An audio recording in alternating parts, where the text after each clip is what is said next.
قبل قدیم اسلام کے آمد سے قبل قدیم یونان میں عورتوں کو شیطان کی بیٹی اور نجاست مجسمہ سمجھا جاتا تھا،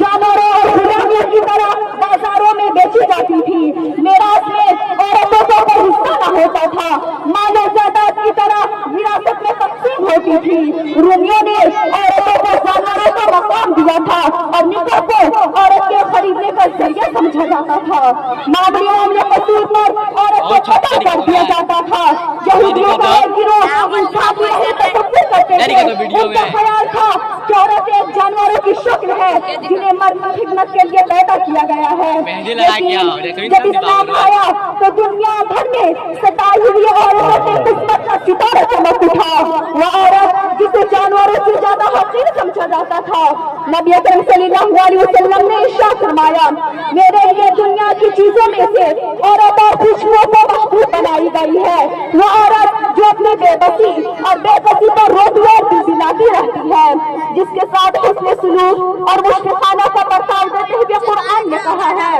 کہ تم عورتوں کے ساتھ اچھی طرح زندگی گزارو۔ وہ عورت جس کو یہودیوں کا ایک گروہ انصافی نہیں سمجھا جاتا تھا، جس کو معاملے قصور پر قتل کر دیا جاتا تھا، قرآن نے اس کی عظمت اور اس کے حقوق کو بیان کرتے ہوئے فرمایا ہے کہ جس طرح عورتوں پر مردوں کے حقوق ہے اسی طرح مردوں پر عورتوں کے حقوق ہے۔ وہ عورت جس کے سننے والا،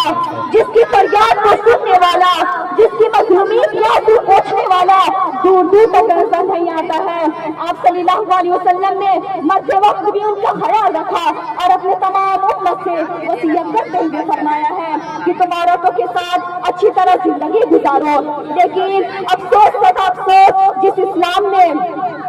عورتوں کو ذلت و پستی سے نکال کر عزت و رفعت کا سامان عطا کیا ہے، جس اسلام نے عورت کو پردہ کی زنجیروں سے نکال کر آزادانہ حقوق عطا کیا ہے، آج اسی اسلام پر عورت کے حقوق کو ضائع کرنے کا الزام لگایا جاتا ہے۔ گلشن اسلامیہ کی روشنگفتہ کلیوں تاریخ شاہد ہے کہ اسلام سے پہلے ملک عرب میں بیٹیوں کو زندہ دفن کرنے کا رواج عام تھا، چنانچہ تفسیر میں لکھا ہوا ہے کہ اگر کسی شخص سے یہاں بیٹی پیدا ہوتی تھی اور وہ اسے زندہ دفن کرنے کے بجائے اسے زندہ چھوڑنا چاہتا تھا تو ایسے شخص کو اونٹیاں بکریوں کے بالوں کا بنا ہوا جوتا پہنا دیا جاتا تھا تاکہ اسے کوئی دیکھ نہ سکے کہ اس کے گھر میں بیٹی موجود ہے۔ یہی وجہ تھی کہ جس شخص کے گھر میں بیٹی پیدا ہوتی تھی وہ شرمندگی کے مارے اپنا چہرہ چھپایا پھرتا تھا، وہ اپنی نوری نظر زیر زمین پر دفن کر دیتا تھا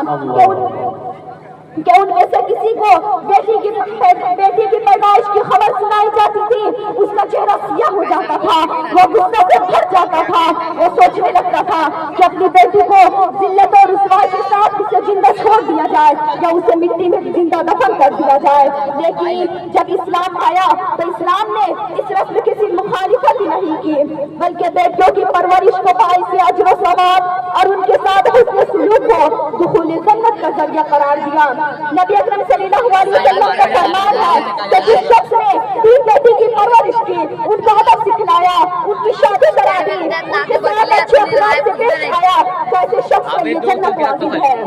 لہذا اپنے تقریر اس شعر کے ساتھ ختم کرنا چاہتی ہوں۔ عورت نے جنم دیا مرد کو